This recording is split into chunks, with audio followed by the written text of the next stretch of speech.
Former FIFA Vice President Jack Warner started the ball rolling Wednesday by denying any wrongdoing. It's not true.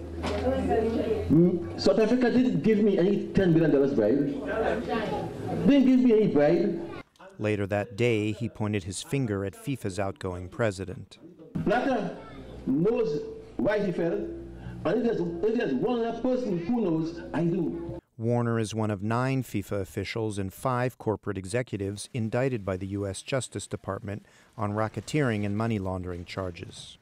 His claims of innocence follow the release of U.S. court documents revealing the earlier guilty pleas of 6 additional defendants. They likely won't be the last, says American University law professor Amy Tenney. What will likely happen is that the lower-level defendants will start pleading guilty early on. Tenney says the guilty plea rate in federal prosecutions is higher than 95%.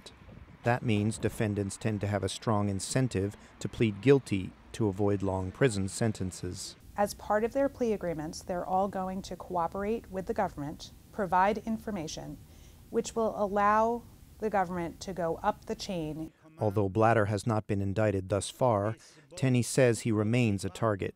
You can see how the government put together all of the aspects of the case and really had it set up in a way to ensure that as time goes on, it will be able to get to the top of the heap. While Warner is out on bail in his native Trinidad, 7 of the indicted defendants remain detained in Switzerland. None are likely to enter any plea deals until they are extradited to the United States. But there is a lot to be litigated before then, says former federal corruption prosecutor Jacob Frenkel, who spoke to VOA via Skype. If they choose to fight extradition, that process could take anywhere from 6 months to even as much as 2 to 2.5 years.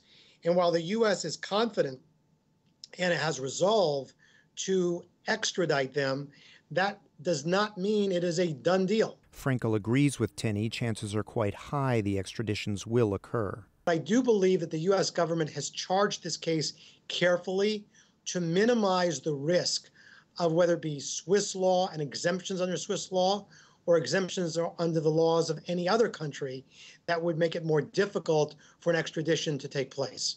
Sepp Blatter is FIFA's highest-ranking official.